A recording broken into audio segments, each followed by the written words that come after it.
Mahirap pala, walang wiper. Okay naman, very very nice. Very challenging stage. Wala akong makita. Puro pag. Ayos, foggy eh, katakot. Sarap, foggy and slippery and everything. Yeah, perfect mix. Masarap. Technical yung turns, pero meron mga flat out sections. Pero we have to be careful. Kailangan iba yung concentration. Very challenging, pataas eh. First time to do a hill climb. A nice experience, something new. Welcome to RallySprint 2023, rounds 3 and 4, the Jun Espino Memorial Rallye. Wow, we had a spin, but it's okay. We enjoyed it. It was a fantastic ride. So far, so good after the 4 special stages. Hopefully, mag-keep up yung driver, co-driver, and of course, yung kotse until the last stage tonight. Enjoy naman. Sana matapos natin ito tonight. It's been very fun. It's very exciting because, you know, the number of competitors that we currently have, you know, it's a very good way to benchmark your skills then with very capable people in the field right now. The stages are also very nice, especially the last one that we just completed, SS5. It's a combination of 2 stages, so it's definitely one of my favorites since round 2. Okay naman, yeah. It's very challenging with the conditions, pero okay naman. It's fun. Very slippery, very muddy conditions inside the SS. So yeah, things are a bit tricky now. We're just trying to keep the car on the road and just survive. The thing with the rally is it's all about finishing. So right now, we're just doing our best, trying to go as fast as we can and finishing the race and hopefully doing well. The last 2 stages were a first time to be used ever. It was very fast, very enjoyable. It's nice because the driving experience was really very enjoyable. It was a good road. We were able to maximize our car as we were going. Happy about that one, and I'm still looking forward to the next 3 stages that we have for the rally. Kudos to the organizers for being able to close those stages. Those were excellent stages. I have here with me the only son of the late great Jun Espino, Sir Nathaniel Espino. Can you tell us more about your dad? Who is Sir Jun Espino? Okay, so Dad was always passionately in love with motorsports, to the point that he took my grandma's car and took it racing and then brought it back. I don't recall if it came back in one piece or not, but you know, he had started it from a very, very early age. And then he participated in rallies mostly during the 70s and the 80s.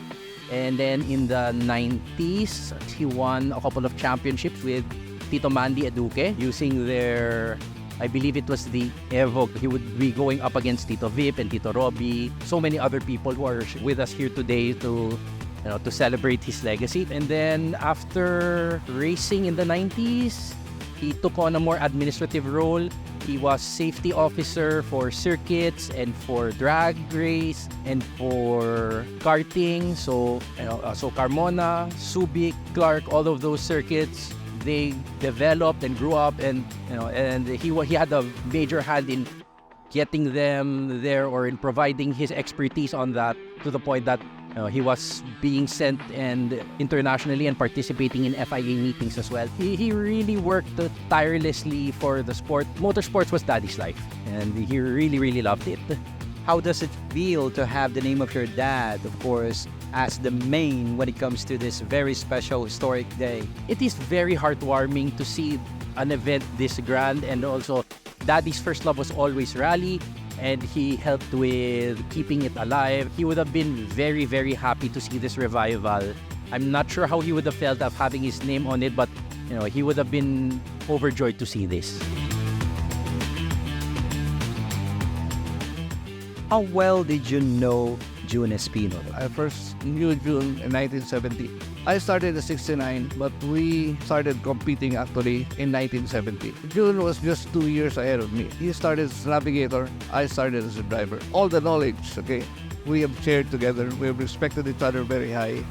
And I'm sure he will still be there looking upon us and enjoying also what we're doing now.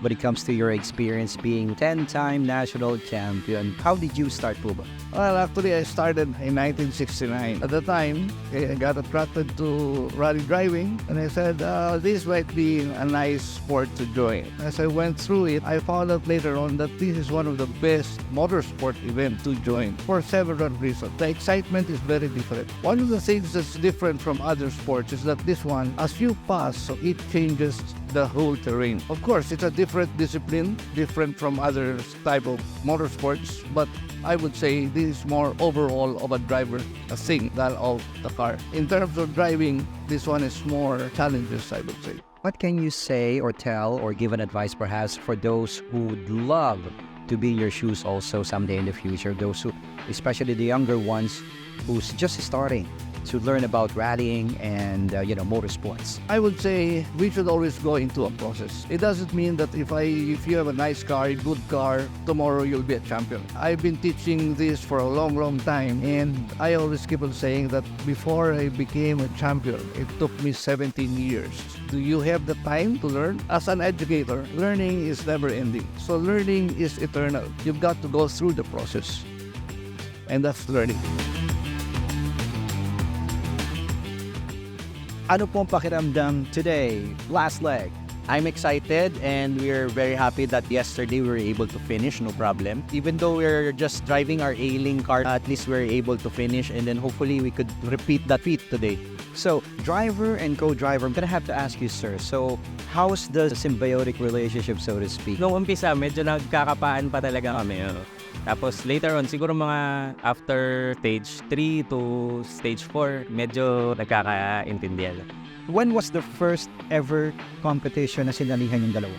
No, we met last year kasi I attended the RallySprint, the first RallySprint that was there. I supported Ivan Isada, and then both of us were supporting, and then we first met each other. But we have common friends. We were both mentored by Mike Potenciano. Also with Sir Jun Espino, without going too much. He has also been a mentor. I met him late in his life, but I'm very happy that I'm able to race also in an event in his honor. What are the things you want to say sa mga nagbabalak na maging katulad ninyo? Payo ko lang hanggat bata, hanggat kaya nila, umpisahan na nila kaagad. For me, my personal journey has been a long one in my trust to be a motorsport competitor and all that. My advice is to just start. Even if you don't know anything, it's okay to look dumb than to actually be dumb. So just dive in. Even you make a lot of mistakes, sometimes that's what you have to do. I'd like to ask you to do a self-introduction instead. Sir, may I ask with you? Soy Mabunay, the co-driver for David Feliciano, car number 23. David Feliciano, driver of the car 23. Just got informed that Sir David here happens to be an experienced driver when it comes to drifting. You're also the driver responsible for making a drifting scene here in the Philippines like blow up really. Can you further expound on the history about it, sir? I think I started 2003 or 4, introduced it, the late Danny Santiago, it was way back. And we pushed it from there, and I think it started to blow up till now. But of course, drifting from parang for me, we were into the rally before with my co-driver. This driver was another friend, so we started the rally scene way back before. I do believe that this is your first time to join also the RallySprint, but then again, you're already an experienced navigator for how many years now? Probably a cumulative years of 4. So there was an early stint in 2000 to 2004. Then, just like David, we stopped. There was no races that back then. Then RallySprint came. So here we are. So we joined 2022, but it was not a complete season. So this year, again, it's not a complete season. But hopefully by next year, we'd finish the whole season for RallySprint. What can you say about your experience so far? We have a lot of participants, just like the good old days. I think we're getting rally back in pace. So this is good for all enthusiasts. Well, of course, we are back in the game and we are coming in back. And hopefully the next few races, we can have a better setup. We will definitely try to do our best. Expectations, sir? This year is just what you mentioned, more on development of the car. It's a new car for us. Last year we drove a rear-wheel drive car. Like his background, it was a Safiro, so a drift-ready car. But this time we're driving Bantam. So hopefully by next year, it's gonna be developed and be more competitive. Just watch out for us next year. We want to congratulate Blue for everybody, the organizers, for a wonderful event. We are so excited. Everybody's, they're all here. So really glad to see new faces, old faces, excited for that.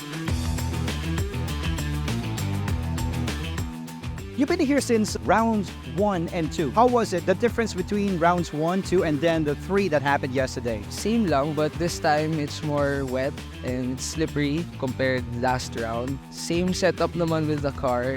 Wala naman kami pinalitan. And yeah, siguro I lost 2 kilos. You lost 2 kilos. Same thing goes with you. Did you lose something? Like, I don't know, maybe a pound or something? Yes, I lost 10 pounds. Oh, really? Weight savings. Okay. Papabilis. Kasama sa istorya ng buhay yan eh. Can you further describe your relationship being a driver and co-driver? How did it progress? For me, as a navigator, mas nag-connect na kami. Kasi from last year, first round, kind of knowing how both of us will connect to each other. If I say directions for this one and that one, for example, to turn left ako, minsan baka malate ako, tapos baka mag-overshoot kami. So, minsan ay naagahan ko na lang or triple caution ko or double caution ko na lang para may a bit of kabado pero mabilis pa rin na takbo. Can you tell your fans out there and those who are watching things that you want to say to them? So especially those who would love to be in your shoes someday. Buo na kayo ng rally car. Yeah. We have a RAV4 here. Meron kaming Corolla, Civic, BMW. Any car can be a rally car. So buo na kayo ng rally car. It's fun. And siguro practice and come on, join RallySprint. It's fun. RallySprint 2023 Series!